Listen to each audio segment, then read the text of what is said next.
We're live on Facebook on a Wednesday afternoon. Fantastic weather in the Johannesburg region. What's Cape Town like, Neil?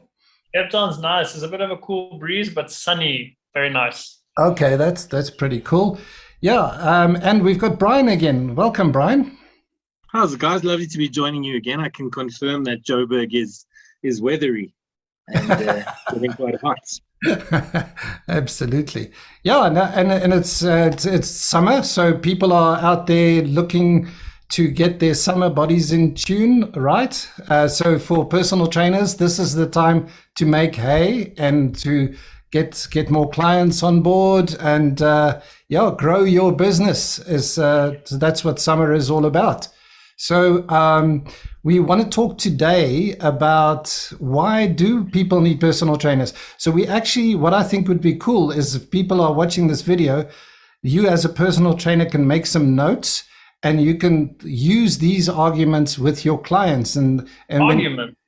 well, Let's not argue here. yeah, to these motivations, these These justifications. points, these value added points. Why you are such a value add to your clients. Right. Why should they spend their money on you as a personal trainer? Cool. So can I just jump in with a short little tangent? Yes, you know. If people watching this are wholly based in South Africa, I'm sure many of them are. We obviously have just had our little election run this week. So I'd like all of our potential personal trainers who are aiming to be online trainers, think back to all the political messages they've just received on Facebook and other social media forms.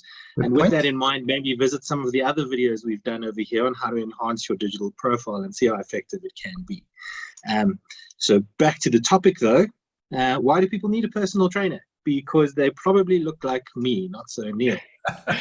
And if you don't know things that and how to, you don't know where to start. So that is probably the biggest reason why people need personal trainers. And a lot of people think that they know what they're doing and where to start. But then you need to go to if yes, then you go to the next line, and then are you seeing results? If no, then you should probably go back and reevaluate if you do know where to start. So I think those 2 points are quite interchangeable.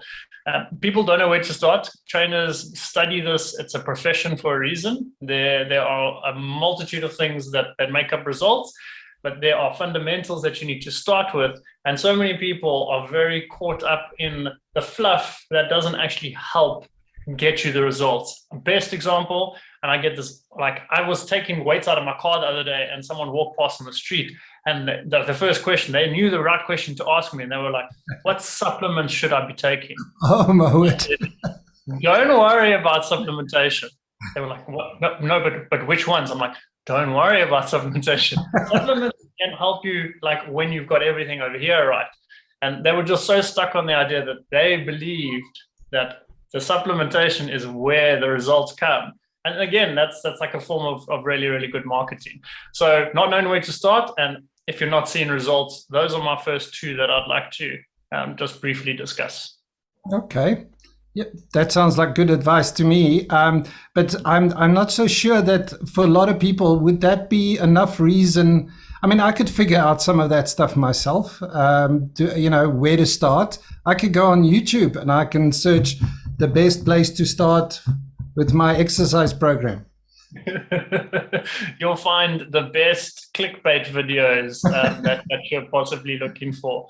I see like one of the most common searches are like workout for upper thighs or something like this. Like a lot of people believe, for example, that spot training is possible. Like if you exercise your abs or you exercise your upper thigh, then the fat in that area is just going to start reducing. And again, you need to evaluate, do you actually know where to start? Or if you just heard things that aren't actually true, that you believe to be true, doesn't mean that they actually are true, unfortunately. Like if the one political party is saying they're going to build 1 million homes, and in the last 8-12 years, they've never built one home, when they tell you they're going to build 1 million homes, by now you should know they're not going to build 1 million homes. And I think probably more than ever, there's an appetite to work out from home because as we were talking, we briefly mentioned what a pain, or before the meeting anyway, what a pain traveling is. And people are very sensitive to that. And I think people are going, hang on, maybe we can do this at home and save an hour a day that was spent in the car to the gym, which is great. It makes it much less painful. There's an appetite for that, but also leading on to accountability and guidance.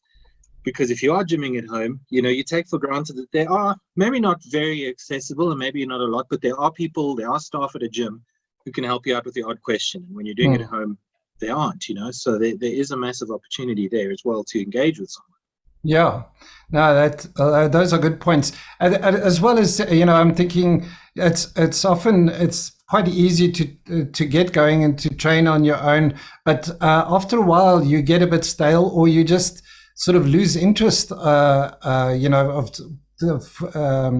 interest in what you're doing. And that's where it's great when there's somebody else on the other side, not just accountability, but also just motivation. And I think, we often think motivation as something quite superficial, but I think it's with something like this, especially if you're not in the habit of training, I think I would almost say it's essential to have a personal trainer. Yeah, accountability for some of my clients, that is their number one reason. They just need someone redirecting their attention towards what they need to do. They may have worked with trainers in the past, they may know what to do. It's just that reinforcement, and just that motivation is a very short-term fix. You can watch a motivational video, feel motivation for a very short period of time, and then it goes away. So it's a constant ball that needs to be turned over. It's not like a rock that starts to roll downhill. It's like a rock that's like sitting on a flat surface. You need to carry on pushing it over. And your personal trainer will be your biggest cheerleader. So clients need to know that you're there to help them every step of the way. And I believe that all trainers will give their clients that time of day, obviously within healthy boundaries. But when you in that session, you're doing that hour together, say, for example, you do an in-person session, or for example, my online sessions, I do a check-in call once a week. It's that motivation, it's that accountability. How did we do this week? What could we do better next week? And did you maybe find something that you did this week that could help you in the future? For example, find Tupperware so that you can pack your meals for further advance. Things like that. Just that reinforcement. It helps a heck of a lot. Yeah. So Neil, if I could ask you a question, sorry, Quentin. There's every problem is an opportunity. Now, in a gym environment, I think a lot of people think a trainer is there to count your reps. And often that is the case. So when you move online, what are the opportunities that present themselves, Neil? Do you think where you need to change your game and be accessible in a different way, maybe to your clientele? Yeah, you do. You are going to be accessible in a different way. That's definitely 100% true. There, when you are in person, and you just can't in there for someone like that probably means that you're not very good at your job. If the only thing that you can contribute to a session is making sure people don't lose count, I think online gives you the opportunity to really get into the minds of your clients and how can I help them on an ongoing basis and not just in that window where we see each other. Because my niche is body transformation. I'm after transformations, and transformation require multiple things being worked, doing multiple things together. It's not just one ailment by itself. And a lot of in-person trainers got very comfortable with just doing one aspect of this web of things that you need to get results. So I think the online gives you the opportunity to give your clients a more well-rounded package, and not just focus specifically on how many times has this person done this exercise, what's the next one, and is their form correct? So that is just a small part of what you should be there for as a fitness professional, and not just someone that's there to count reps. Yeah. Cool. So if we take it back to the topic, Quentin, sorry, I think I stole your line there, but so summer bodies should be made in winter, but they're not. They're made in summer because people wake up late. We've got accountability, we've got motivation. What other reasons do you think people would be looking to get a personal trainer now? Are you asking me specifically? I'm asking anyone who will answer. Okay. Well, I mean, having a goal. So finding out specifically how to reach that goal. So there are different elements and different things that you need to be doing with your nutrition, with your exercise, with the amount of load that you're using, with the amount of weights that you're using, like the amount of like overall tonnage that you move in, like in a certain session, for example, to get that specific result. So it might be for a sporting event. You might want to run a 5K, or you might want to like move on to going onto stage one day, or you might want to do like a CrossFit competition. Those are obviously very like physically based like goals, or it could be you want to drop a pant size, a dress size. There's different ways that this whole web of things needs to work together in order to reach a specific outcome.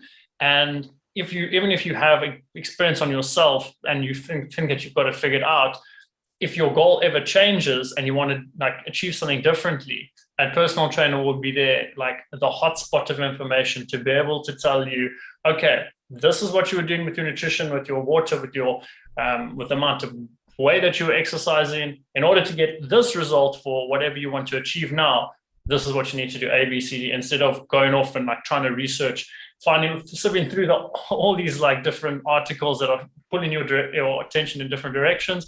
A trainer is there that's got results on themselves, usually, and then being able to apply that to other people. So they're like the fast tracker to get to like a specific result. And I am, over the last 10 years, my goals have changed many times. So I know that as we evolve as people, this will change, and going to a trainer will teach you how to reach that specific outcome. So I think trainers should also be there as like an educational resource. I think that's awesome. You mentioned it as a fast tracker. I think often people think that I'm going to be spending all of this money, wasting all this money on a personal trainer, and I could save it by just doing it myself. But actually, it's the opposite, because you'll be saving money by getting the results you want quicker. If you can fast track what your goals are, then you'll actually be saving money instead of spending all that money on the gym and going there for months and months and years and not really making any progress, or going out and buying expensive equipment, go buy a treadmill or those fancy gadgets that you get from these online, what do you call them, those Verimarks, if I may mention a name, just as a category, generic sort of name. The people buy those gadgets thinking they're going to get abs by putting electrodes on their tummy. Yeah, no, 100%, Quinton, but it comes down, I think, okay, my outlook on as a personal trainer, I'm very education based, but I think it goes without saying, even if you aren't like education focused like I am, by hiring a trainer, you're inadvertently going to learn how to exercise on your own. And so it's an investment on not only like that fast tracking, but you're going to learn how to do this by yourself. So that if you are going to be looking at future articles, for example, you're going to have like a basis of you're going to have like a basis of like information of sieving maybe through what is correct and what's not based on your experience, and then obviously just mimicking what the trainer's doing with you, you're going to learn a lot yourself. Yeah. So it's almost like buying a little educational program on how to exercise yourself. Yeah. So I think if the personal trainers are listening to this, they're all nodding their heads and they'll be preaching to the choir, and they think, go tell them, and those are all valid reasons. So I would like to know, aren't all of those reasons applicable to personal trainers who want to become better personal trainers, who want to have bigger businesses, who want to grow and be successful? Don't they need personal trainers need personal trainers, or shall we rather say coaches? What do you think, Brian? I definitely think so, because I think a lot of trainers have been catapulted into doing things differently by necessity. It's just where we've landed up in the world. We're dealing with people who have canceled their gym memberships because they don't know when they're going to be able to use it again. People who are cutting their budgets and purposefully canceling gym because they don't want to spend that money, but they still want to spend some money on exercise. So you've got a whole sort of generation of people that have been forced into doing things a bit differently. And I bet you a lot of those trainers haven't done it before. Yeah. And lo and behold, Neil, I think you have, hey? Yeah, it's going on 6 years now. I like to try to keep where I am in the track. It was, I think, in the start of this journey with me and Quentin, it was going on 5.5, and now we're pushing on to 6. So I catapulted myself a long time ago. I suppose I was ahead of the curve. I didn't know that this was going to happen, but I knew that if I wanted a scalable business, I had to have an online element. Otherwise, I'd just be a slave to selling my time for money and getting caught in what people refer to as the rat race. And that's the reason that I did it. I saw a couple of other people overseas that were online, and I thought, well, I've got to implement this. And now we find ourselves in a time where the word that you mentioned, 100%, Brian, it's a necessity, because everyone wants something different now. A lot of people are cutting their budgets. A lot of people are obviously nervous about getting the virus themselves and then spreading it to someone that they know, everything like that. So online is literally a necessity. And Quentin and I've got 2 different options if you would like to start going online and you want to fast track it. The one being our membership option, which is a small monthly commitment, where you get access to a lot of information, you get access to discounts, to us personally through masterclasses, and then there are a couple of other benefits as well. And then we have a course that runs every couple of months, basically every quarter, and then the next one is early 2022. So there are those 2 ways that you can be online if you are a personal trainer wanting to go online and wanting to do it the fast way and earning while you're learning, instead of just trying to figure it out and messing up and wasting time. Yeah. So I think if you as a personal trainer, if you want to get fit, business fit, if you want to lose weight, lose unnecessary things that are holding you back in your business, if you want to get better at what your business looks like, your branding and all of that sort of stuff, you can see the correlation I'm trying to draw here very hard. But if you want to improve on your business, the best way and the only way to fast track it is by getting a coach. And this is where Neil and I are very happy to help you. And with our group at membership growing at the moment, we're very excited to see some people already on board and already starting to make progress in a very short time. So yeah, get yourself a coach. And I'd just like to add there that goedkoop is duurkoop. So, if you spend money in the wrong places, you're just wasting it. Why not do it right first time? Don't go down those clickbait Google links that Neil was talking about. Just come to the guys who are from the community, who've done it before and know how to help you. That's it. Think of us as your industry experts. You're going to learn from myself and Quentin, who are experts in, I believe, the 2 fundamental areas that you need to have a successful business. 1, how to get your clients and find them online, and 2, how to train them online. And that's essentially what we do in our membership and in our course. Cool. Full stop. Very well done. Thank you very much for summarizing that, Neil. And Brian, again, thank you for your input today and keeping the conversation going and giving us a great perspective from your point of view. So yeah, thanks everybody for joining us. Thank you, guys. All right. Cheers, everyone. See you next week. Bye, everyone. Bye-bye.